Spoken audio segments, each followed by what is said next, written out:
Salaar cinema collections అనేవి 11వ రోజున కూడా చాలా అంటే ఊహించని దానికంటే చాలా ఎక్కువగా ఉన్నాయని చెప్పేసి రిపోర్ట్ అనేది అమ్మాయిలను ఎంతో సంతృప్తిపరిచింది. 11వ రోజు కూడా ఈ సినిమా ఓవరాల్గా చూసుకుంటే 8 కోట్ల వరకు కూడా గ్రాస్ వసూలు చేసింది అని చెప్పేసి ఏదైతే ఆ విషయం ఉందో ఖచ్చితంగా ప్రభాస్ స్టామినా వల్లే ఇదంతా కూడా అంతా కూడా ఈ కలెక్షన్ అంతా కూడా వస్తుంది అని చెప్పేసి ప్రధానంగా ట్రేడ్ కూడా మాట్లాడుతున్నారు.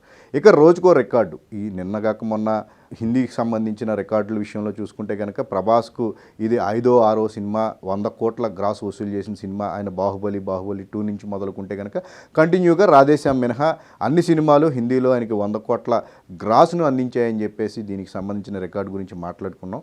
అయితే తాజాగా నైజాం ఏరియాలో సలార్ సినిమా నిన్న ఈరోజు ఉదయానికి చూసుకుంటే కనుక 100 కోట్ల గ్రాస్ను టచ్ చేసింది అని చెప్పేసి ఒక న్యూస్ అయితే ప్రచారంలోకి వచ్చింది. ఆ షేర్ పరంగా చూసుకుంటే కనుక దగ్గర 70 కోట్ల వరకు కూడా ఒక్క నైజాం ఏరియాలోనే సలార్ సినిమా ఈ షేర్ అనేది వచ్చింది.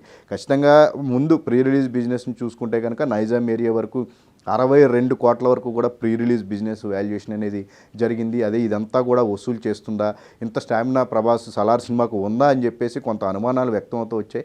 నిజానికి ఈ సినిమాకు వచ్చిన ఫస్ట్ చూసిన తర్వాత వచ్చిన టాక్ ఇదంతా కూడా ఏదైతే ఉందో ఈ సినిమాకు వచ్చిన ఓపెనింగ్ కూడా తొలి రోజు హైదరాబాద్ సిటీలోనే చాలా ఊహించిన దానికంటే ఎక్కువ కలెక్షన్ అనేది ఆ రోజు ఓపెనింగ్ డే రోజు రావటం జరిగింది. అదంతా చూసిన తర్వాత సలార్ సినిమా తెలుగు రాష్ట్రాల వరకు చూసుకుంటే కనుక నైజాం ఏరియాలోనే ఫస్ట్ బ్రేక్ ఈవెన్ అవుతుంది అని చెప్పేసి రిపోర్టు తొలి రోజే వినిపించింది. అయితే అది ఎంత త్వరగా అవుతుందనే దాని మీద కూడా అందరూ వెయిట్ చేస్తూ వచ్చారు. తాజాగా చూసుకుంటే కనుక బ్రేక్ ఈవెన్ గత 4 రోజుల క్రితమే నైజాం ఏరియా వరకు అయిపోవడం జరిగింది. బట్ ఇప్పుడు 100 కోట్ల గ్రాస్ను సలార్ సినిమా ఒక్క నైజాం ఏరియాలోనే టచ్ చేసింది అనేది ఇది ఒక నిజంగా చెప్పుకోదగ్గ విషయం.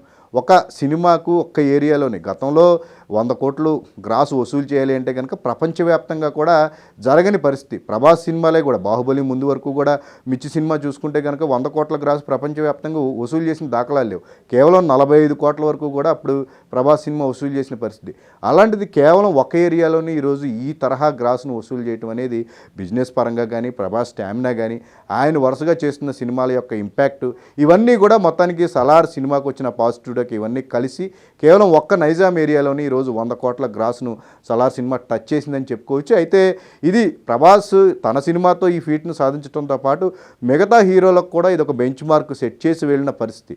ఇప్పుడు అందరూ కూడా నైజాం ఏరియాలో నెక్స్ట్ రాబోతున్న స్టార్ హీరోల సినిమాలన్నీ కూడా ప్రభాస్ సినిమా సలార్ టచ్ చేసింది కాబట్టి మరి ఈ సినిమా ఎంతవరకు దీన్ని అందుకుంటుంది అని చెప్పేసి కూడా మాట్లాడుతా నెక్స్ట్ దీని గురించి ప్రత్యేకంగా మాట్లాడే సందర్భాలు ఉంటాయి. సో కాబట్టి ఒక హీరో ఒక రికార్డు సాధించాడు అంటే కనుక ఖచ్చితంగా ఆయన కెరీర్లో అది చెప్పుకోదగ్గ విషయంతో పాటు మిగతా హీరోలకు అదొక కాంపిటీషన్ లాగా ఉంటుంది.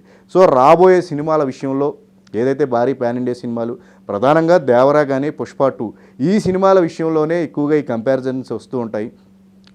సింగిల్ లాంగ్వేజ్లు విడుదలయ్యే స్టార్ హీరోల సినిమాల విషయంలో ఎంతవరకు బ్రేక్ ఈవెన్ అనేది ప్రధానమైన పాత్ర పోషిస్తుంది. కానీ మిగతా ఏదైతే మన హీరోలు చేస్తున్న ప్రతి పాన్ ఇండియా సినిమా విషయంలో ఇక నుంచి నైజాం ఏరియాలో ఈ సినిమా ఎంత కలెక్ట్ చేయబోతుంది, సలార్ని దాటుతుందా అని చెప్పే ఒక కంపారిజన్ అనేది ఖచ్చితంగా వస్తుంది.